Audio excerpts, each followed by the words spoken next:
Welcome to the Free Comic Book Day comedown. That's right, Free Comic Book Day happened.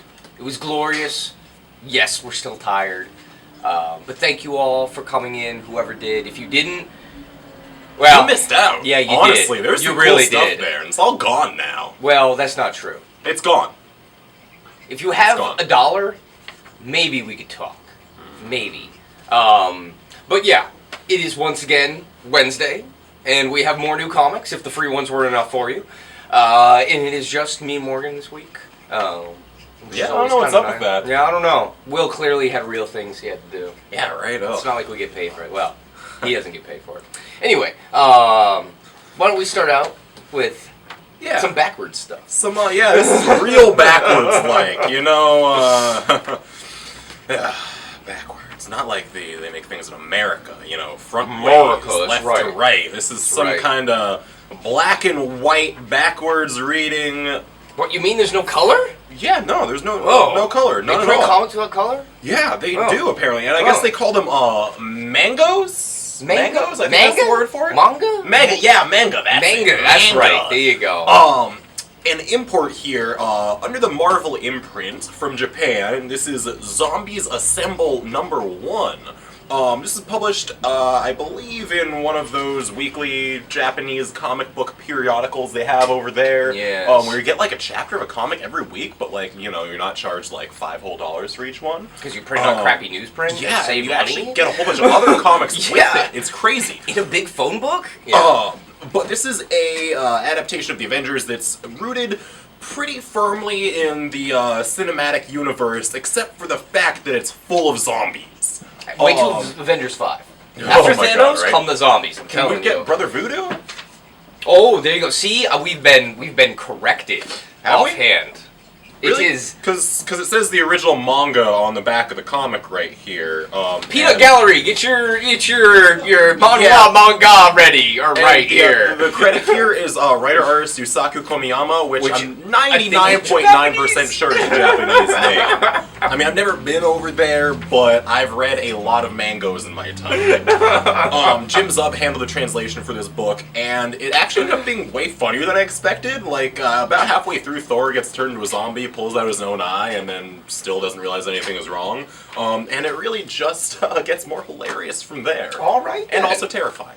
Well, on the left to right side of things, we have Secret Warriors, the second volume. No, this is not the badass hardcore Shield Jonathan Hickman-ness, but this is kind of same idea, where the original Secret Warriors were created in this wake of the Secret Invasion, because Nick Fury didn't know who to trust. And once again, with Hydra, the tentacles of Hydra gripping the country, there are only so many metahumans left. And it's up to this kind of ragtag team of ex-SHIELD agents. Well, I guess there's still... I don't know if there is still a SHIELD, but, you know, ex-SHIELD agents, and Inhumans, to fight against the hordes of Hydra. Highlights, though, in this issue, you have the Wrecking Crew, which is always awesome, and you have Lucas Garon drawing some really badass devil dinosaur. This dude does great dinosaurs. Yeah, really, really fantastic. Matthew Rosenberg doing the story on this. Yeah, who's really pretty cool. That's great. He did We Can Never Go Home for Black Mask. For Black Mask. But yeah, this is spitting out of the Secret Empire. So if you haven't burned your copies of the Secret Empire and you're hailing Hydra, as I am, perhaps you might want to try this out, if only for the Tradmore cover. Tradmore. Burning comic books. Man, I'm pretty sure I remember someone else historically burning books, and that didn't go well. Yeah, man, it was them white people. But, right? Anyways, over in DC, a company totally free from any sort of political fiascos. Actually, right? For the first time in a while, they're the ones that are relatively blame-free right now. We've got the first start of a crossover between the Teen Titans books, Titans and Teen Titans, and Deathstroke, which has been actually really awesome under Christopher Priest lately. Did you know they got nominated for an Eisner?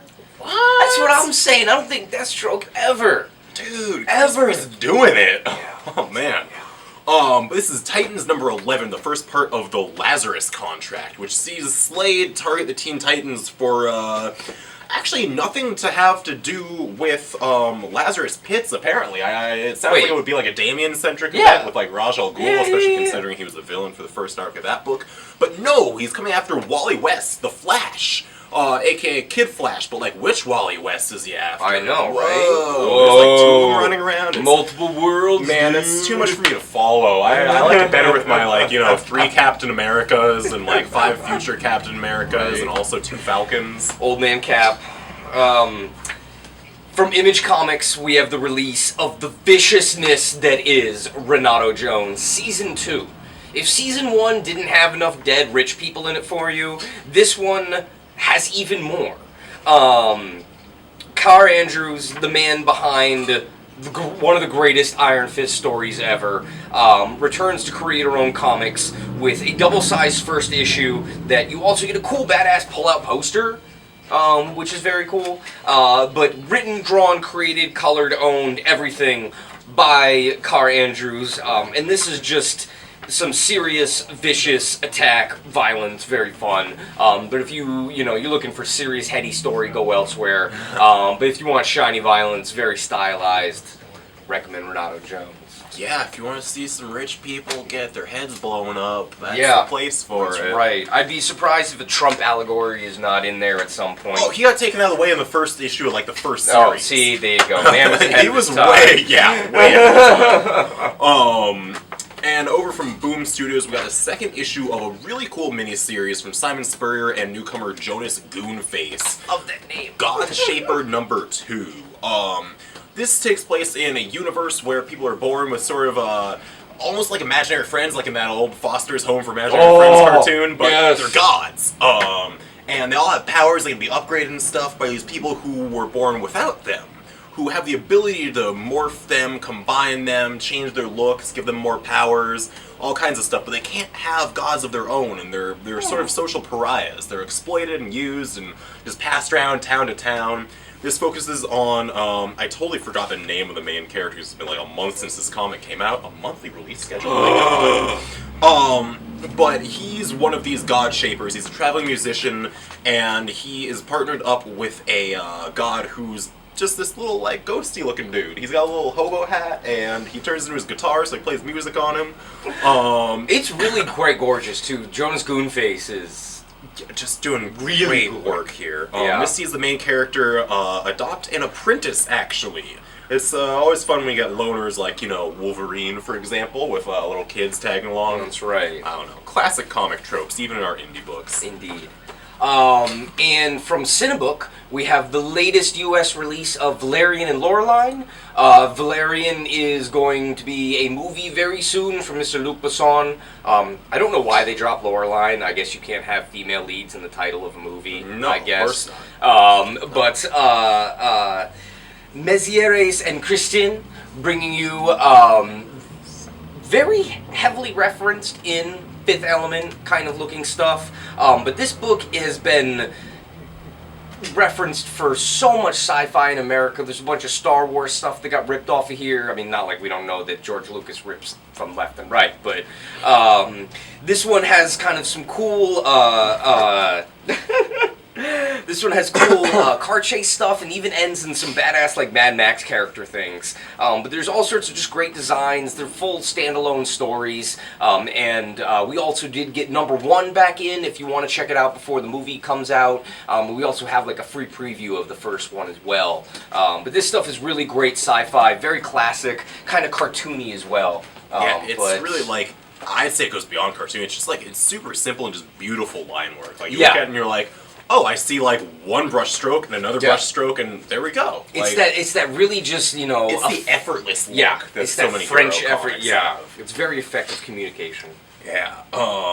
And over in DC, not to be undermined by some European artists, we've also got a lot of really good artists doing work for us over here, including Mr. Raphael Albuquerque joining the creative team for All-Star Batman. This is the first part of the First Ally, which I don't know if that's referring to Alfred, because that's the first ally I think of, and it's a very, very Alfred-centric story. We even see some of his troubled youth. Alfred had a troubled youth? Of course he did. Oh. He's got to be a badass. This is badass Alfred now, and you can't be a badass without a dark backstory. Right. Like being in the war wasn't dark enough. I was gonna say, I forgot, this is DC now. You gotta get real gritty. Yeah, right? But beyond the gorgeous art, this also features a guest appearance by Hush, who, while being in one of the most overrated Batman stories ever, like, I read that when I was like 10 years old, so he's like obviously cemented in my mind as one of those cool characters. Right. I mean, he's got guns and bandages, and he's Two like guns. a mummy. He's a gun mummy. How cool is that?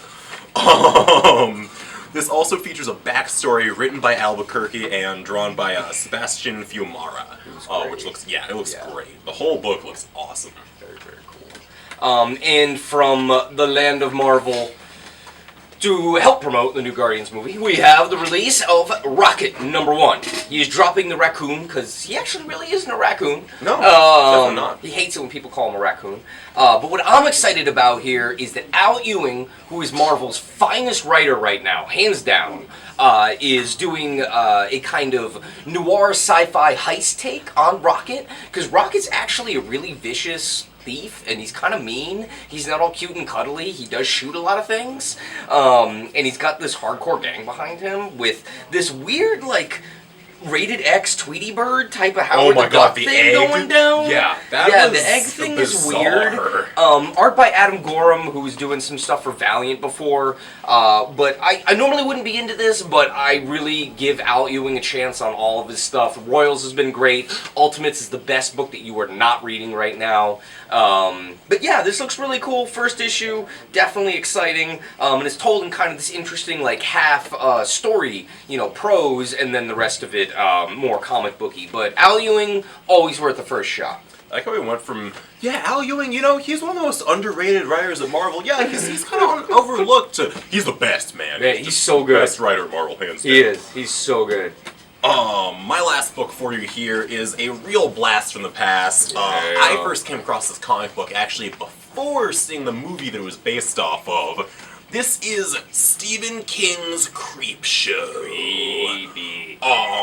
Possibly the, like, quintessential horror anthology film. Yeah. Forget VHS, forget all that newfangled stuff, ABCs of horror, whatever. This is George Romero and Stephen King. Exactly. You don't... It doesn't get better than that. Even Creepshow 2 is pretty awesome. Actually, it was. Creepshow 3, I can't speak for that. There was a 3? Wasn't there? There's always a 3. Jesus. There's a Scorpion King 3, that's for sure. That rocket? Anyways, no. None of them, like The Rock, wasted time with that past the first one. He was dropping elbows on people. But anyways, back to Creepshow. Very near and dear to my heart. Not only is it written by Stephen King, I'm pretty sure, I assume it is at least, but it's drawn entirely by the late, great Bernie Wrightson. And I do mean great, not just like, Master. Oh man, this guy passed recently, we gotta talk about him like he was really good. Like, the best. You don't do better horror comics than Bernie Wrightson. No. Like, even Richard Corbin, who's got a new Shadows from the Grave issue out today, nowhere near Bernie Wrightson. It's just... It's hard. Look at the pictures. Yeah. Look at the pictures. Yeah. Okay? Yeah. Yeah. It's also in the really sweet European size format, which I really appreciate. Under $20. Under 20. And my final pick, friggin' book of the month, calling it right now. Bug. That's right.